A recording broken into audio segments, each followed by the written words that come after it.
I'm representing here as a team member of Ayurveda Teachers Association. So friends,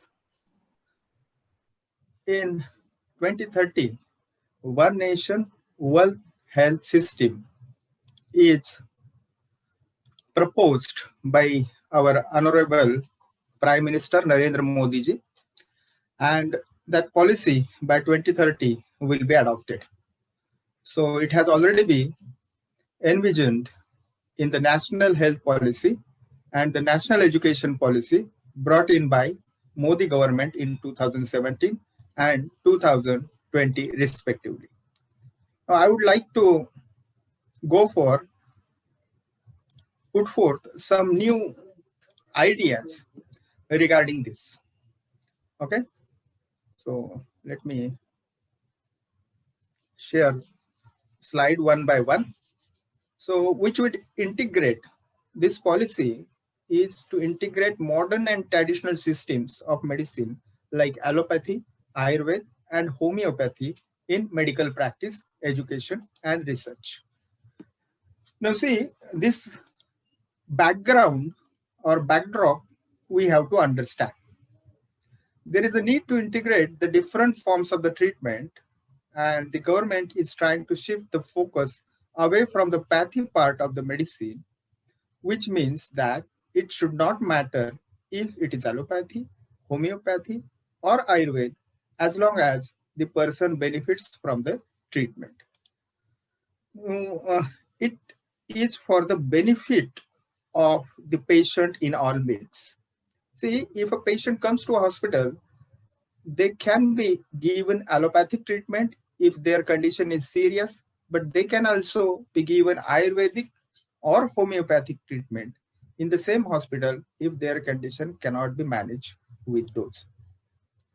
Now for this, a committee headed by Dr. Paul Sir, which is a member of Health of Niti Aayog, has been formed, and everybody knows about that, the framework for the integrative health system in order to achieve inclusive, affordable, evidence-based, person-centric healthcare. Okay, so this committee is also developing a roadmap for disease prevention and health promotion on national programs. The NHP also recognizes the need of the integrated courses of Indian system of medicine, modern science, and Ayurgenomics, a combination of Ayurveda with the study of all the genes of an organism called genomics. It is also about getting Ayush system to contribute to meeting the national health goals and objectives through integrative practices. Now the policy, One Nation, One Health System, is expected to be rolled out by 2030. For that, the 4 working groups are formed: education, research, clinical practice, and public health and administration. And these groups are supposed to study how the other countries such as USA, China, European nations, they are translated integrative medicine into their own system, health system. Also, these groups will study the India's own experience and integration of Ayush and modern medicine, and also the legal aspects in the implementation of integrative medicine. Now, moving ahead, this is the backdrop. So India must present Ayurveda in the next decade. Many years, this debate or the discussions are going on, and some organizations, even though health ministry, especially Ayush ministry, is starting taking positive footsteps for it. So India is a civilizational state and not a nation state. In this context, the contribution of Ayurveda to its civilizational legacy cannot be understood undetermined. So in the 21st century, the time is ripe for India to concentrate and take major steps to posit Ayurveda as a health science and knowledge system, not just for herself, but for the world. So several states in the India are also emerging as Ayurveda hotspots. Just now, respectable dignitaries has talked about the Kerala state, Himachal Pradesh. There are large number of professionals from various fields in the US are visiting which is also enabling the state's local tourism substantively. But what is the future of Ayurveda in, say, the next decade? Where would policymakers, especially I am representing teachers or academia, the leaders, practitioners, doctors, therapists, so for 2030, we should be ready and the robust thinking process should go on. And this is a very nice effort made by GF 2021. So the present scenario is the Central Council of Indian Medicine, which is India's principal regulatory body for Ayurveda education, recently released a notification, which Dr. Agarwal has talked about it, that the 58 types of surgeries are allowed for Ayurveda postgraduates. The move has created a stir in the community of allopathy doctors, many of whom have asked if CCIM's notifications was really necessary, and they are opposing continuously. Also, the Indian Society of Dental Surgeons, they are also requesting for the integrated modern medicine and dental curricula. Now, Ayurveda practitioner is being allowed to perform modern surgeries, which must ask if Ayurveda college are well equipped to teach students these procedures. So generally speaking, in India, private medical colleges don't train students as well as state-funded institutions also. This is the fact. And there are more chances of improvement of such institutes. And they are trying to do, but they have to accelerate their efforts more and more. Most UG and PG Ayurveda colleges are privately owned. The National Education Policy 2020, the National Health Policy 2017, the National Medical Commission Act 2019, the National Commission for Indian System of Medicine Act 2020, and the National Commission of Homeopathy Act 2020. Those all talks about the medical pluralism. These three commissions on approving specific pedagogic modules for UG and PG courses across medical system. Simply put, they want to students of allopathic medicines to learn Ayush and vice versa. You see, there can be debate over these backgrounds, but I want to say that academic Ayurveda education in India 2030, what as an academician and stakeholder of Ayurveda academia, what it can be. So one nation, one health system, that is one graduate course integrating all necessary things for health, well-being of mankind. And after the basic graduate course, PG specialization as per the interest of learner. Secondly, second option can be continuing with separate graduate courses as existing now, and as per interest of the learner, he or she can take PG education in likely or whatever the system, health system he or she likes. See, before taking any step, we should have a robust discussion with all government agencies and all stakeholders of Ayurveda, especially Ayurveda academia. Now, the quality education is needed. We are taking steps forward for it, but it must be, those steps must be accelerated. So some necessary, we can say suggestions, or as a Ayurveda Teachers Association National Secretary, I want to suggest here that our Ayush Ministry of Ayurveda should make provision of 25% of budget on education field.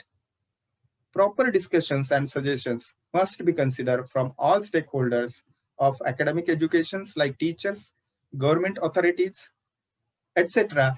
at the time of reforms of MSR, that is minimum standard of regulation of Ayurvedic institutes, that is colleges.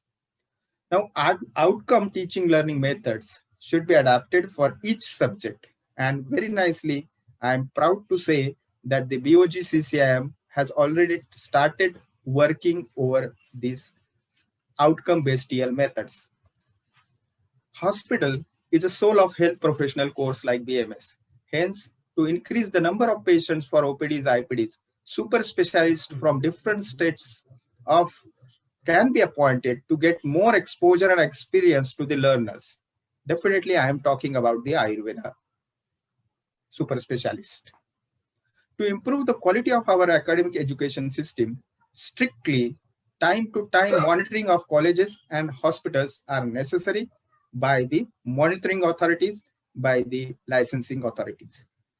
Existing Ayurveda colleges and hospitals can be improved, their infrastructure can be improved by funding of Ayush Ministry directly, which will directly benefit to the society as well as the future careers of Ayurveda, that is the students of Ayurveda, graduate students, postgraduate students. So instead of having various demands or some projects or proposals, they are everyone knows Central Council of Indian Medicine, BOG, and Ayush Ministry are also well known about the colleges and their attached hospitals.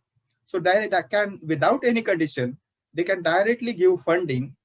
They can monitor strictly the use or the utility of the funding and can improve the existing colleges, whether they are government, whether they are government-aided colleges and the private colleges also. That will definitely improve the future of Ayurveda in 2030.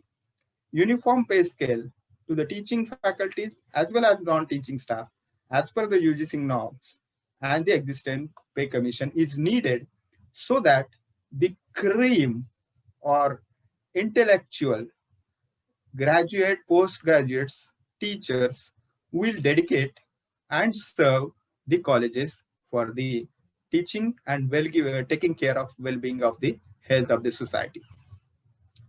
So to improve the quality, the staffing pattern of teaching faculty should be revised. Right now we have 14 departments and the either or reader, or we can say professor and associate professor, either or pattern is there. And only Kai Chikitsa department is having 3-tier system, that is the professor, associate professor and assistant professor. But it should not be like that. At least for minimum intake capacity, that is the 60 student intake capacity, one professor, one associate professor and one assistant professor. And for Sanskrit Samhita department, Samhita Siddhanta department, one extra for the Sanskrit subject. So the teaching experience and qualification in the concerned subject only, and there should be no intermixing of the qualification and experience. Friends, I'm talking about the allied subject teachers. So for suppose, Shalya Tantra lecturer 3 years and 7 months, and the Shalakya Tantra lecturer 2 years and 25 days. Now they have been sanctioned for the promotion of the post of the reader in the subject Shalakya Tantra as per the some situations. I am giving examples. So in short, we are lacking the time. I will not explain more about this. So allowing allied subjects to the teacher is not a good idea. So enough professionals are available in a particular subject and they must be allowed, at least for the promotion, that is the associate professor and the professor, it must be from the concerned subject only. Now this idea is already talked. I will express in another way by seeing the recent activities, positive activities by Ayush Ministry under the leadership of our Prime Minister and Honorable Ayush Minister Shri Shripadji Naik. We are expecting the desirous of a bright future for the teachers and the academicians. National institutes of Ayurveda like NIA, BHU, AII, etc. There is a need to establish such institute in every state of Ayurveda.